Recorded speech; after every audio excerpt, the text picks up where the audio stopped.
Emily particularly loves to test people. When the second sister's wedding was approaching, Emily decided to test whether the second brother-in-law would risk his life for love. Without warning, she pushed the second sister into the river.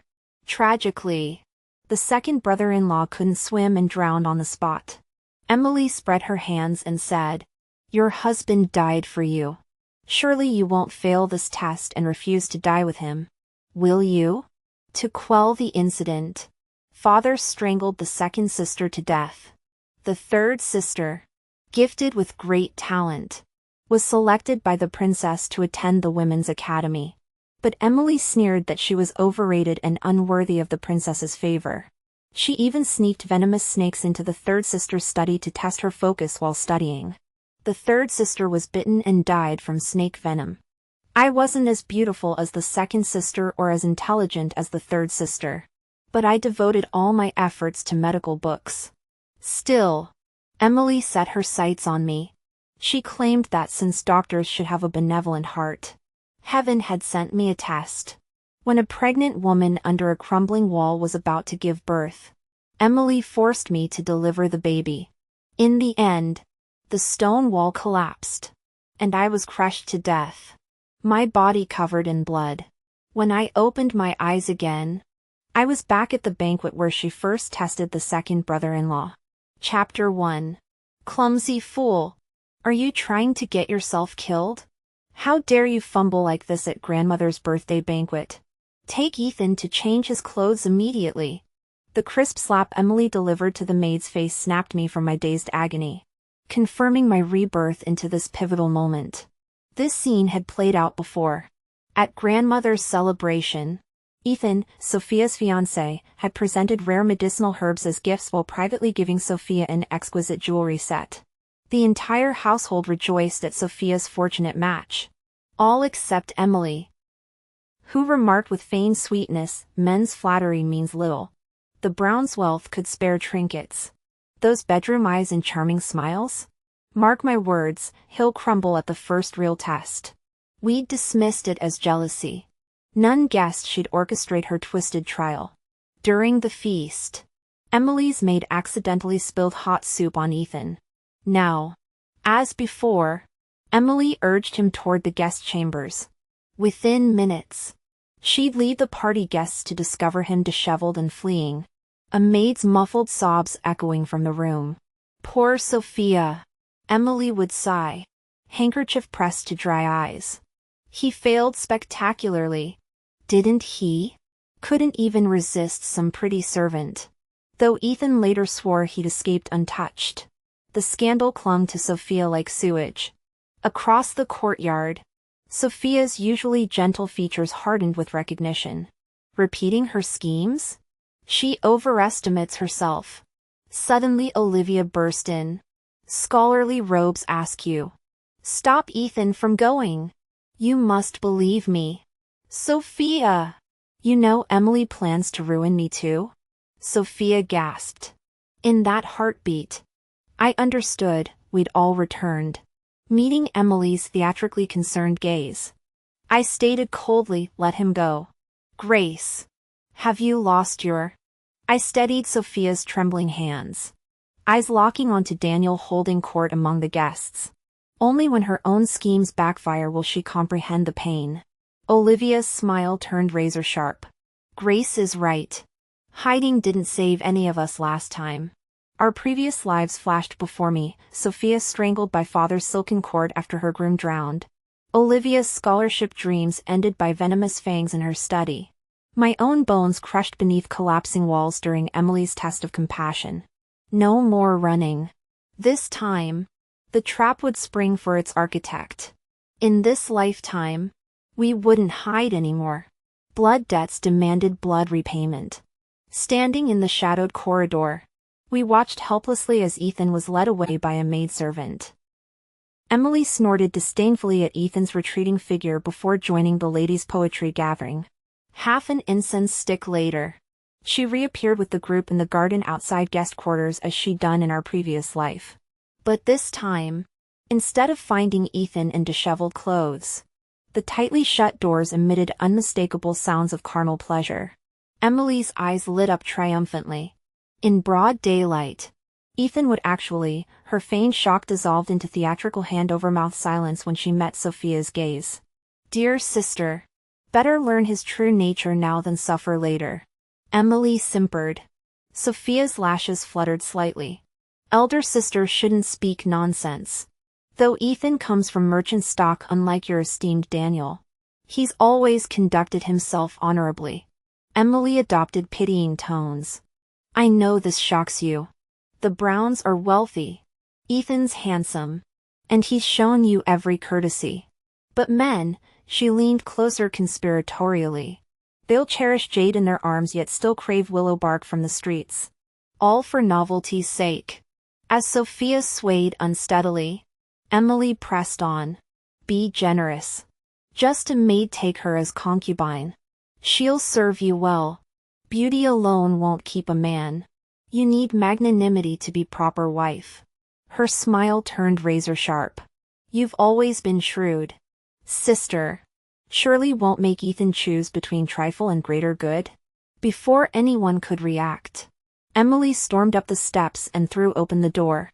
Ethan! To fornicate so brazenly in our home. Is this Brown family virtue? Professing devotion while reading like, her tirade died mid-sentence. Were you seeking me? Mrs. Clark? Ethan materialized from corridor shadows.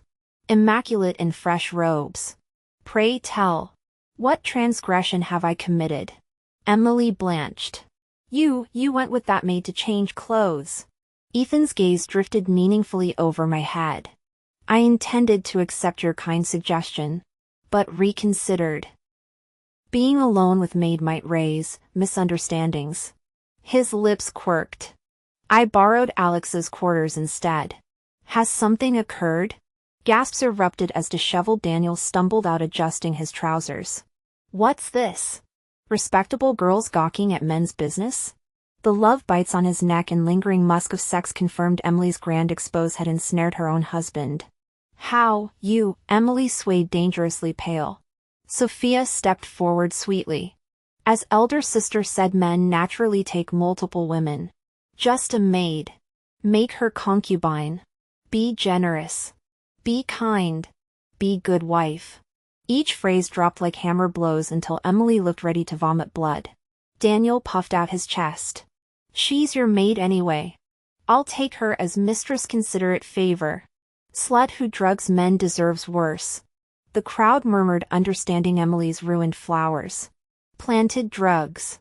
And false accusations all aimed to destroy Ethan's reputation and Sophia's engagement. When Emily lunged clawing at him, Daniel sneered. Ungrateful shrew. First my bed's empty. Now you begrudge even backyard sluts? Let's die together then.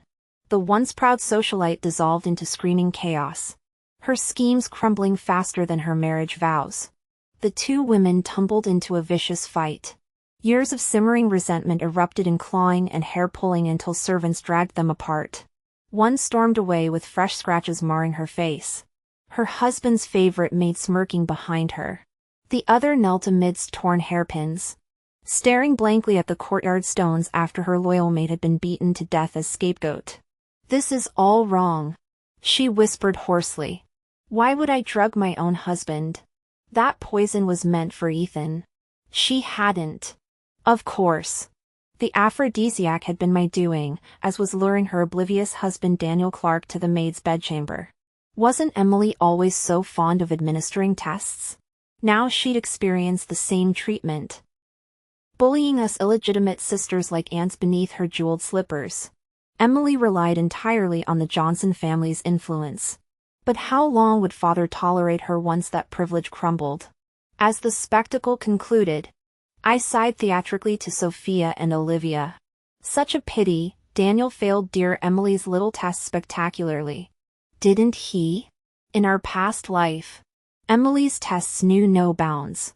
When Ethan passed her initial trials, Sophia married him despite society's mockery. Still unsatisfied, Emily pushed Sophia into raging river currents during the Dragon Boat Festival, all to see if Ethan would die for love. The love-struck man dove in without hesitation, and drowned helplessly. When the Browns demanded justice, Emily breezed in with saccharine malice. Your beloved proved his devotion through death. Sister, surely you won't fail the final test by refusing to join him? Father strangled Sophia himself that night, staging her as a grieving widow who chose burial alive over dishonor. The world praised our family's virtues while Sophia's corpse moldered beside Ethan's. Her final scream of 2 murders. Emily, you heartless witch. Buried forever. Undeterred, Emily turned to Olivia next. When Olivia's poetic genius earned her a royal tutorship, Emily planted vipers in her study to test concentration. The snake's venom ravaged Olivia's body until amputation became her only hope, a shameful cripple father left to rot. Emily tutored Faux sympathetically, book smarts mean nothing if you can't survive real trials. Then came my turn. With no beauty, brilliance, or maternal protection, I'd devoted myself to medical texts. Still Emily cornered me before gawking nobles, gesturing to a hemorrhaging pregnant woman crushed beneath rubble. A true healer would help, she crooned. Fail this test of compassion, and say goodbye to that apprenticeship. I knelt. Blood soaked my skirts as I fought to save both lives, knowing full well this noble test was rigged for my downfall. The mother died clutching my trembling hands. Her stillborn child followed minutes later. Emily's shrill condemnation rang out before the bodies cooled. Look at this heartless pretender. She murders as easily as breathing. They called me poisoner, butcher, monster. Father's canes struck my spine. You'll confess your crimes to cleanse our family's honor. As the torturers advanced, I locked eyes with Emily. Her smirk faltered at my hoarse laughter. What's so amusing? She snapped. Your tests. I wheezed through broken teeth. You never realized I've been testing you all along. Reborn. I'll let this hypocritical world experience its own medicine. Emily wants trials of character? She'll drown in them. Daniel's betrayal is merely the first ripple. Soon the Johnson family's golden girl will choke on the waves she created. Let the games begin. Helpless, I had no choice but to gamble. Suddenly, the stone wall collapsed, crushing me like a mountain. My bones shattered as blood gushed from my mouth and nose. I knew I was dying. Emily knelt beside me with feigned tears, venom dripping from her words. Those wretched concubines of yours slowly killed my mother, drowning my life in misery. I hate them, and all of you. Now they'll taste the agony of losing their flesh and blood. Worth all my scheming to wipe out every last one of you vermin. She wiped imaginary tears, her lips twisting into a grotesque smile. Mother, I've not only avenged you but sent these rats to grovel at your feet. I made them die wretched deaths. Are you watching? Isn't your Emily clever? Burning with resentment, I closed my eyes, only to reopen them in rebirth. After becoming the city's laughingstock, Emily snapped to clarity. Grandmother's banquet guests were all elites. Father ensured their silence. How did the scandal spread? That scheming bitch must have orchestrated this trap. Let's see if her luck holds forever. She smashed every object in sight before storming back to the Clark estate. With the Dragon Boat Festival approaching, Sophia trembled. What if I feign illness and skip it? Olivia and I exchanged glances. We go, we said in unison. This time, Emily will be the one buried. As before, Emily only invited Alex to the festival. Her excuse dripped malice. Since your mother served grandmother, you're practically nobility. And with your wedding approaching, you should mingle. We knew the truth. Once Sophia married Ethan and left the city, Emily could never touch her again. Her hatred for Sophia and Charlotte ran deepest. For Charlotte had been brought into the household while Emily's mother carried Alex. Their marital bliss died with Charlotte's porcelain beauty. On the dragon boat, Emily froze upon seeing Olivia and me. You came? Ethan stepped forward. All charm, the Clark servants forgot your invitations. I rectified it. Family should celebrate together. Emily stood speechless before the crowd. After hollow pleasantries, she sidled toward Sophia during the festivities. Just as she lunged, Sophia whirled around. Sister, one misstep could haunt you eternally. Emily's gaze turned venomous toward the noble lady's vessel. Even that icy noble lady praised your merchant skills. What a rare honor. Her voice dropped. Pity you'll never enjoy your good fortune. With a violent shove, she sent Sophia overboard, but Sophia yanked Emily's collar. With a loud splash, both disappeared into the raging river. Emily's nursemaid Maggie screeched from the crowd. The second miss drowned. Young masters, spare her reputation. Men hesitated at the water's edge, as Maggie wailed about Sophia's fate.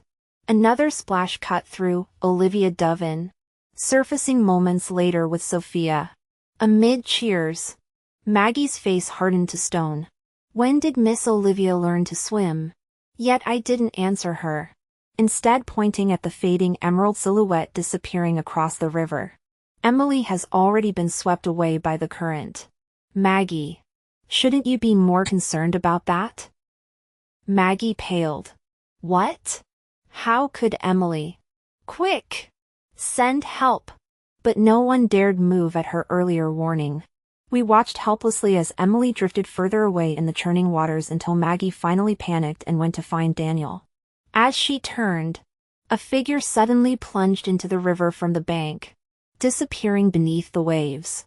Moments later, he emerged holding Emily's limp form. When he glanced my way with a knowing smirk, I melted back into the crowd with satisfaction.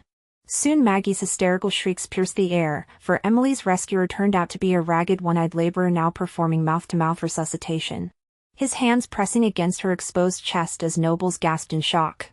Daniel arrived just as the man's lips met Emily's. Stop!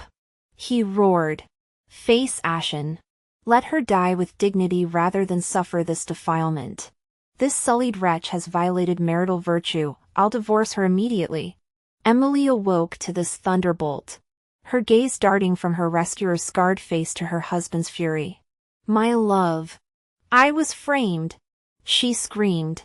Sophia pushed me. This is all her scheme. Is that so? Madame Brown emerged from the crowd, her voice dripping with contempt. Her ladyship and I saw everything clearly from the upper deck. Must I describe precisely how you dragged your sister into the water? Collapsing to the ground, Emily crawled toward Daniel, clutching his robes. After all we've shared, you must believe me. Sophia planned this. She hired this vagrant to ruin me. Kill him and this scandal dies. Though conflicted, Daniel glanced at his mother. The noblewoman scoffed. Rather than showing gratitude to the man who saved her life, she demands his death? How vile. The supposed vagrant knelt resolutely. I'm no beggar but a married man. My wife lies gravely ill. I risked my life hoping God might spare hers through this act of mercy. As recognition dawned, a spectator cried, That's Ben, the hero who fought wolves barehanded to save a child. The crown prince himself stepped forward, moved. Such courage and devotion shouldn't go unrewarded. Where do you live? My physicians will attend your wife immediately. Our eyes met briefly as Ben bowed in gratitude. This time, his beloved would survive. In a previous life, Dr. Zhu, the former chief physician of the Imperial Hospital, once used Ben's wife's illness as a case study. Though he had an 80% chance of curing her, their acquaintance came too late. By the time Ben had distinguished himself on the battlefield, his wife had already passed years prior. He once drunkenly clutched his head, weeping bitterly as he asked me, Dr. Grace, if I hadn't stubbornly stayed by her bedside and instead achieved military glory sooner, could I have saved her? But such hypotheticals remain unanswered. Fortunately, I was reborn. This time, I sought him out personally, exploiting Emily's schemes. I pursued resolution for his career, his wife's life, and my own vengeance. Thankfully, we succeeded. The princess clicked her tongue in disapproval. Some snatch lives from death's jaws with noble compassion. while others repay salvation with betrayal like farmers nurturing vipers.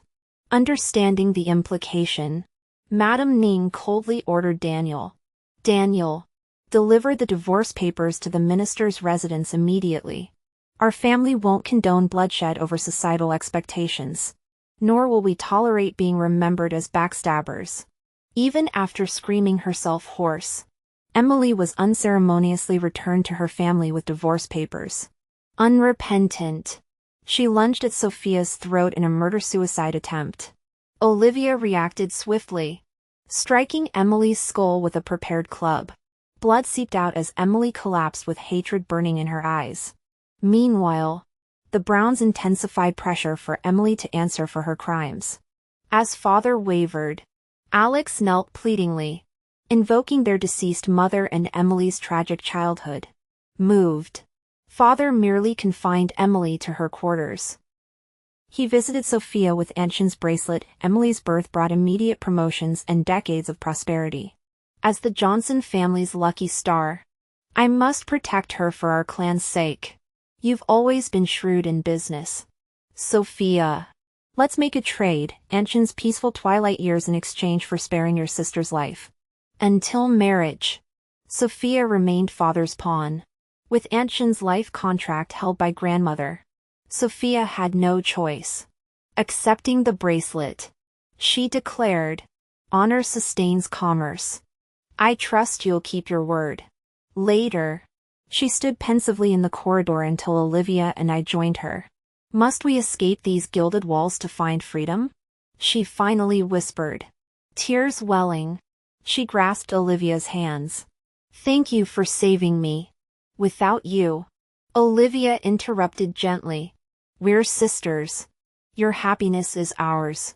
Besides, she teased, glancing at me, brides shouldn't cry. Credit Grace for involving the Browns. We leveraged Mrs. Brown's influence to crush Emily completely. Sophia nodded fervently. I'll never forget Grace's help either. In our past life, different mothers kept us distant. Yet through shared struggles, we'd forged unbreakable bonds. Sophia pressed 5,000 silver notes into my hands. You're young with no mother to support you. Take my emergency fund, I won't need it. To Olivia, she gifted long-sought rare books. You value knowledge over wealth. So these are yours. With quiet intensity, she added, your talents transcend domesticity. Olivia, you'll change the world. Sophia Martinez had always been clear about debts and favors. Her golden abacus tallied not just business deals but also personal obligations. The wealth she'd accumulated hadn't come as easily as she claimed. Olivia and I understood this truth, and our admiration for her grew. Fearing Emily might sabotage Sophia's wedding plans, we decided to keep her occupied. Beneath the weeping crabapple tree, Olivia sighed. Who could have guessed a scullery maid from the Johnson household would charm Daniel so thoroughly? Pregnant within 3 months, that's Daniel's firstborn. That girl Chwayer will likely be promoted to honored concubine now. Though Daniel still carries a torch for Emily, pretty whispers from his new bride and concubine might permanently block her return to the Clark estate. Emily's face twisted with venomous rage from the corridor shadows. Her own downfall stung, but seeing a lowly maid ascend through her disgrace proved unbearable. True to form, Emily abandoned her schemes against Sophia and fixated on the nausea-plagued Chwayer. In the tea house, Chwayer clutched the life-saving silver from Olivia, kowtowing fiercely. You saved my mother's life. Miss Thompson. I'll destroy Emily for you, kill her if needed. Olivia shook her head. Self-preservation comes first. Never throw your life away. Where there's breath, there's hope. Tears streaming, Chwayer turned to wage war against Emily. Emily's repeated attempts to induce miscarriage failed, and her desperation mounted. By the time Chwayer maneuvered her into Daniel's permanent disfavor, Sophia's wedding day arrived. Amidst crimson silks and ceremonial grandeur, Sophia stepped toward the happiness denied in her past life. Before her departure, I pressed 5,000 taels into her hands. Your beauty opens doors, Sophia. But the Browns value your financial genius. Looks fade, the golden keys in your grasp are your true power. Let this silver multiply in business ventures. If ever I ask favors, may you stand strong. She nodded solemnly. Thank you, Grace. Given this second chance, I'll live wholly for myself. Beyond every conquered wall awaits another. We chorused, smiling through tears. Our rewritten destinies gleamed brighter. Emily's serpentine gaze found us post-celebration. Think marriage elevates you? How naive! Her icy words preceded disaster. That night, flames engulfed the Brown family's Buddhist prayer hall. The devout matriarch Mrs. Brown, who'd adored Sophia's guanine mole enough to choose her over nobility, now left Sophia kneeling in the courtyard for hours. Emily's zither music trilled triumphantly. Pity about Sophia. Still, Olivia and Grace remain. Olivia's eyes hardened. Break through one barrier. Another appears. We're forever ships battling storms. For the first time, her strategic mind emerged. Passive victims? She miscalculates. Grace. Withdraw funds from Sophia's 3 shops. Have Ben purchased that derelict Brown family vessel. 3 days later, as Sophia's position crumbled, news erupted: the Browns' ancestral ship sold for 10,000 taels to a collector. Simultaneously, rumors spread: Sophia brought prosperous fire to the Browns through marriage. 3 years unsold. Yet her bridal night ignites fortune. The gossips marveled. She's the Browns' lucky star. The game had truly begun. Madame Jo beamed with delight, praising Sophia profusely while sending lavish health supplements to her courtyard without hesitation. Olivia had helped Sophia turn the tables. Yet she remained somber. Even with second chances, we struggle this much. What about those without any advantage? We're lambs waiting for slaughter. So you should accept your fate. Emily's venomous gaze locked onto Olivia. Daniel eventually remarried a gentle noblewoman, continuing his carefree playboy lifestyle. When Emily begged him using their past marital bonds, he coldly dismissed her. What's done is done, crushing all her hopes. Yet her hatred still fixated on us. If you hadn't repeatedly ruined my plans, how could Sophia have risen? Why would my husband abandon me? Her eyes glinted dangerously. Since you insist on opposing me, don't blame me for being ruthless. Olivia's gaze turned steely. Repeating old tricks will only lead to your downfall. But Emily, unrepentant, struck again. After Olivia's dramatic rescue of her eldest sister by leaping from a pleasure boat in white robes, her reputation soared across the capital, praised for courage, decisiveness, and valor rivaling any man. Invitations flooded her desk like snowflakes. Overwhelmed, their father began pressuring her to secure advantageous marriages, restoring the Johnson family's crumbling connections. Even Alex's engagement to the Prime Minister's daughter mysteriously dissolved. Both men demanded Olivia target higher nobility than the Clarks to regain political influence. Their father shamelessly dragged reclusive Charlotte into this, as her mother. It's your duty to counsel her. Tears welling, Charlotte pleaded. Olivia, won't you save him for my sake? Him being her former lover, now hostage. Though Olivia's pride shone bright, it masked a fractured spirit. She retorted coldly, when I went hungry as a child, did you ever swallow pride to beg, father? You'd hand me books saying nobility bows to none. Her voice cracked. Now you kneel for whom? Is he worth more than me? Have you no heart? As Charlotte swayed unsteadily, Olivia pressed, let him die. Spare yourself the longing. She shoved her mother out. Leave. I must study. Remember? Nobility bows to none, your own lesson. Yet after Charlotte left, Olivia sat motionless for hours before asking me, you lived longer. What became of her? Dead. Olivia froze, then laughed bleakly. Aren't we all? Eventually? Moonlight accentuated her pallor. Unable to bear her despair. I confessed, she avenged you. Lured father to her chambers with a dagger under her pillow. The strike missed its mark. He broke her limbs. Left her starving in a shed. Silence descended. Tears splattered Olivia's books as she laughed through sobs. That coward found courage? Shame, I missed it. Holding her shaking form. I continued. Her lover endured lifelong humiliation to protect her. After her death, he took imperial exams. First day as an official. He smashed his skull against a court pillar. A blood petition denouncing Minister Johnson's crimes. Olivia trembled violently. Yet ants can't shake trees. I concluded. All those sacrificed lives didn't even stain their robes. Olivia. Under these towering walls. We're all pawns and playthings at Father's mercy. But even if we escape these walls, there will only be taller ones waiting. Olivia swayed slightly, her eyes widening as she stared at me. Grace. You. I met her gaze steadily. What difference does the Women's Academy make? All your efforts to cultivate brilliant young women like Emily only produce polished hostesses for noble households. Behind closed doors, our lives are fragile as paper. In courtrooms, men's voices still dominate.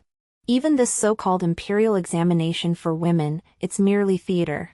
The crown princess is 63. Her health declines daily, she might not see 70. When she's gone, who'll protect the academy? Who'll champion women's dignity in court? Olivia collapsed onto the bench. Then your plan is? I clasped her ice-cold hand. I'm too young, no match for your intellect or Sophia's beauty and wealth. But in this house soaked in blood debts, I'll become your blade and ladder. This lifetime, I reject my fate and every woman's fate. I'll shatter the walls of the Thompson estate and trample society's barriers. Will you join me? After long contemplation, Olivia smiled bitterly. Men covet women's virtues and charms, why shouldn't we covet their power? Emily took the Clark's influence. Sophia claimed the Brown's fortune. What if I aim higher? Her shoulders slumped. But such ambitions require opportunities one lack. Your chance came when Sophia fell into the lake. The crown prince's eyes never left you that day. His royal mother's favorite. Dripping with false virtue, why climb step by step when we can ride the East Palace's winds? That night, lamplight burned till dawn in Olivia's chambers. By morning, she'd accepted the Duchess's invitation. At the gate, our eyes met across the courtyard. Little sister, though I'm no warrior, I'll raise an umbrella sturdy enough for countless women like us. Will you weather the storm beside me? Tears blurred my vision. We died by Emily's hand last life, but truly perished in this devouring world. Sophia choked on chastity's chains. Olivia lost both beauty and usefulness. I, deemed unworthy to compete with men, became stepping stones. Reborn, yet still crushed beneath tradition's weight, how dare they claim nobility by divine right? We'll seize what's forbidden. March forward. Olivia! I'll guard your back. That evening, the crown prince attended the banquet as rumored. True to history, Sophia dazzled with poetry, becoming the season's literary sensation. When the prince sought conversation, she mirrored her own romance novels, alternately warm and aloof, leaving him captivated yet frustrated. She even refused his carriage escort, boarding her coach without backward glance. The prince sent crates of rare books to Olivia's courtyard. Father preened, granting Charlotte new freedoms, clutching silk threads for Olivia's cloak. Charlotte lingered outside her daughter's door, trembling. Behind that door, Olivia's calligraphy brush shook, ink blots staining parchment. Love's language eluded them both. Doors they'd bolted now barring their own hearts. I envied Olivia's living mother. Mine was gone forever. Pushing Charlotte forward, I called, Aunt Charlotte! Don't roast in the sun, come savor the iced melon. Seizing the dessert tray as excuse, I slipped away, only to collide with Emily's haggard figure beyond the garden wall. She approached me step by step. Her eyes wild as she leaned down to demand, "Was it you testing father and my brother? Did you deliberately set traps for the Johnson family and me?" Sophia never dared confront me directly. "Olivia only cares about her studies. But you," her voice rose to a shriek, sleeves rustling to reveal scissors. "You're a wolf raised in shadows. Always aiming for the throat." I countered coldly, "You ask if it's me? Then let me ask you, did you push my mother Charlotte down those stairs? Was your mother the one who forced my cursed birth on the Blood Sunday? Did you murder my mother with your schemes?" Her flinch told me everything. In my past life, I died beneath collapsing walls before exposing these truths. Now I whispered in her ear, "I'm the vengeful spirit here to collect debts. Pity you failed every test I set." As she raised the scissors, I screamed, "Father, help me!" The moment Emily turned, I plunged a silver needle into her neck. "My apologies, that was a lie." She collapsed as I hid the needle. "You don't deserve quick death with blood-soaked hands." When Maggie appeared, I drove the scissors into her throat. Blood sprayed as the maid slumped dead. "You helped Emily plot fires and snake attacks. Enjoy hell's head start." Smearing Emily's face with blood, I ran screaming, "Emily's killed someone." Father dismissed a maid's death as unworthy of staining his precious daughter. By dawn, Maggie's body rotted in the mass grave. When Emily awoke to her trusted servant's sudden illness, she raged, "She knows everything. Kill her." "Father." I trembled innocently, "Don't blame Emily. The trauma made her imagine things. Sisters shouldn't quarrel." Father sipped the tea I offered approvingly. "Sensible girl. Her ramblings about past lives mean nothing." Nothing. My mother's death meant nothing. My cursed birth meant nothing. I watched him drain the teacup before leaving. Olivia questioned me later, "Why spare Emily? She wants you dead." I nodded toward Alex's smirking figure in the courtyard. Killing maids goes unnoticed. Killing a Johnson heir? We're not ready for that war. She produced the crown prince's invitation, then we grow wings faster. Yet disaster struck at the crown prince's flower banquet. The general's daughter recited Olivia's signature poem first. The crowd marveled while the smug girl challenged, "I hear Miss Thompson's a genius. Improvise us another verse?" Olivia shook her head. Olivia conceded defeat willingly. The crown prince's face darkened as he glanced at her, hesitating to speak. Olivia's hands tightened. "You see, a man's love is always about weighing pros and cons, utterly unreliable." The capital's social climbers immediately seized the opportunity to attack Olivia's reputation with vicious rumors. Forced to improvise, Olivia composed another poem on the spot. Though less brilliant than her original masterpiece, it sufficiently silenced the critics. Clara claimed the prince's ornamental dagger as her prize.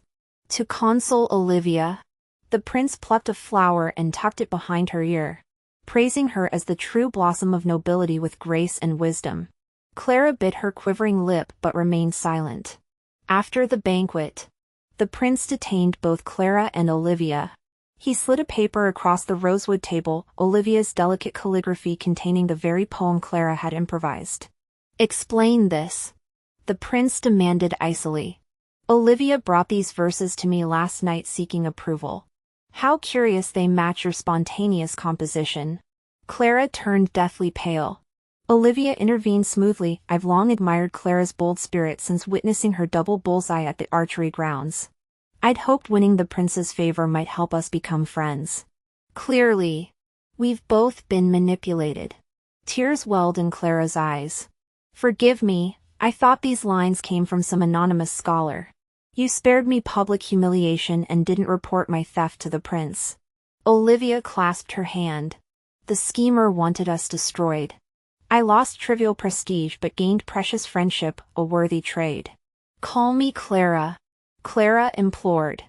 "I'm 2 years your senior. But let's be sisters." The prince watched their reconciliation with satisfaction. He needed the Jiang military alliance. hence forcing Olivia's silence to secure their gratitude. As if some wilted flower could compensate her. In our past life, Clara entered the Eastern Palace only to wither within 2 years. When I examined her as court physician, she stopped me. Why prolong a caged bird's misery? Yet with her dying breath after being shot full of arrows for defending the prince's falcon, she praised my non-existent medical skills to boost my career. Now reborn, Olivia and I would see this eagle soar free. 3 goals with 1 arrow. Olivia murmured, adjusting my cloak. Gain the prince's favor. Have Clara relinquish her consort position. Anne. Destroy Emily. I finished. As if summoned, Emily materialized from shadowed corridors. Your stolen poem ruined your grand ambitions. Satisfied? Her venomous smile widened. If I killed you once, I'll do it endlessly across lifetimes. Ah. She'd been reborn too. We may not know if we'll die a good death, but your clever schemes have certainly ruined your brother's bright future. Emily froze. But before she could speak, a servant rushed breathlessly to Alex's side. Young master. Miss Thompson is in trouble. Miss Jiang whipped Miss Thompson's back to shreds. What? He hurried frantically to the Chancellor's mansion, only to receive a vicious slap from Miss Thompson and formal annulment of their engagement. His sister's scheming had made Miss Thompson hated by her own cousin. Emily stared at Grace and Olivia as if seeing ghosts. What did you two do? Olivia straightened Emily's crooked hairpin, replying calmly, you'll understand when your brother comes crying to you later. The moment Emily had screamed Grace, you should have been crushed by that collapsing wall. During her hysterical outburst, I knew she'd been reborn too. Given her vindictive nature, she'd never tolerate Olivia's rising status and would inevitably sabotage her. We deliberately leaked information about the Crown Prince's poetry competition. The poem that every street urchin had memorized in our previous life was naturally known to Emily too. She aimed to destroy Olivia's chance at recognition while using the Jiang family to permanently suppress her. Miss Jiang made the perfect pawn. Conveniently, Alex's fiancé happened to be Miss Jiang's cousin, ensuring the stolen poem reached its target. Yet again, their plan backfired. Not only did Miss Jiang become fast friends with Olivia upon meeting, but the Chancellor's daughter who delivered the poem received a humiliating lashing from Miss Jiang. Alex's dreams of social climbing lay in tatters. That night, Alex stormed into Emily's courtyard, their heated arguments gradually subsiding into whispered conspiracies lasting till dawn. Their solution? Sacrificing Olivia's life to appease their enemies. The Johnson family's true beneficiaries finally revealed themselves. As in our past life, Emily waited until Olivia and I were studying in the lakeside library before planting venomous snakes in the walls. The siblings sipped tea contentedly on the veranda, anticipating our agonized deaths. When screams finally erupted, they rushed in triumphantly. Dear sister, are you well? I heard those pit vipers, their smug expressions shattered upon finding Olivia and I unharmed, while the Crown Prince's personal attendant clutched his bleeding leg, howling in pain. Fetch the royal physician. Now they panicked. How would deadly mountain serpents appear in the Johnson estate? With minimal investigation, the snake vendors would reveal who purchased the reptiles. Emily's culpability would be undeniable. As they trembled, Father hastily intervened. Our estate borders the moat vermin inevitably slip through. Just yesterday, a green viper crawled by my bedside. Today it's Olivia's library. He stuffed silver notes into the attendant's sleeve. Merely unfortunate accidents. Please be understanding. The attendant pocketed the bribe. Limping away after treatment, I'll explain matters to His Highness. But such venomous creatures can't be tolerated. Immediate flesh excision saved me. Delay treatment slightly. And it's fatal. After his departure, Father slammed the table. Olivia knelt before accusations could form. I know not how I've offended Emily and Alex that they scheme against me repeatedly. Had the attendant not visited today, that snake would have bitten me instead. I never desired entering the Eastern Palace. Only sought to support our family's precarious position. Since my siblings fear my advancement. Father. I beg you send me to the country estates. Father's face darkened as Olivia presented her evidence. These are sworn testimonies from Emily's personal maids detailing how she stole my poems to send through the Chancellor's household to Miss Jiang. Every word condemned the Johnson siblings' treachery. The evidence included Emily's entire scheme of purchasing snakes to harm others. Father trembled with rage yet still shielded his children. Servants' words aren't trustworthy. Don't be fooled by these vile creatures. I'm weary today. Leave me. Olivia suddenly lifted her gaze. Her expression terrifyingly solemn. What if these proofs were delivered to me by the Crown Prince himself? Father paled but remained indecisive. Dismissing everyone. Olivia's eyes turned glacial. Forged confessions won't hold long. We must act fast. I nodded. Wait for good news. In the frigid study, Father sat motionless for hours. As usual, I entered carrying a bowl of nourishing soup. When offered the bowl, he waved it away wearily. No appetite. Remove it. I stood firm. Something else? He snapped. Daughter wishes to share burdens. Will father hear me? His eyelid twitched as he accepted the bowl. Speak! Sacrificing the pawn to save the king remains the wisest strategy. His soup spoon paused. Continue. I lowered my gaze. Laying bare the truth. Emily has lost both her engagement and reputation. Beyond familial bonds. What value remains? Preserving Alex is paramount. Sophia commands vast wealth. Olivia's future shines bright through the Crown Prince. Alex's potential, have you considered? Father? The Johnson legacy lives only through Alex. Father stirred his soup silently, eventually draining the bowl. However dearly he cherished Emily. His golden son outweighed all. Blood ties bind us. Must you destroy your sister completely? My hidden hand trembled as I explained. Merely sending her to the estate to satisfy Olivia and the Crown Prince. She'll want for nothing. We'll retrieve her when convenient. The emptied bowl clinked on the tray. Father smiled approvingly. Excellent flavor. You've grown wise. Grace. Moonlight illuminated my icy smile as I withdrew. Tonight would settle all debts. By midnight, Emily was gagged and dragged into a waiting carriage bound for the country estate. Alex witnessed his sister's abduction. Fists clenched till knuckles whitened. Hatred burning in his eyes yet self-preservation kept him silent. Noticing me, he brushed imaginary dust from my shoulder. Snarling. You've grown full of surprises. Grace. I beamed, smoothing his sleeve in mock courtesy. The best surprises await. Dear brother. He stormed off after vowing retaliation. Watching his retreating figure, I sighed regretfully. What waste. Such tragic waste. 2 hours later, chaos erupted in the manor. Venomous snakes slithered into Alex's bed, sinking fangs into his face and hands. Father rushed into the courtyard half-dressed to check on Alexander Johnson. The venom had spread through his system. To survive, they need to carve infected flesh from his face and amputate both arms. Father collapsed, vomiting blood upon hearing this. I ordered the physician to revive him with acupuncture needles. Without surgery, Alex dies. With it, he becomes a disfigured burden to our family. He shattered a teacup at my feet. That's your brother. Our family's sole heir. We must save him. Beyond the door, Olivia's eyes burned crimson.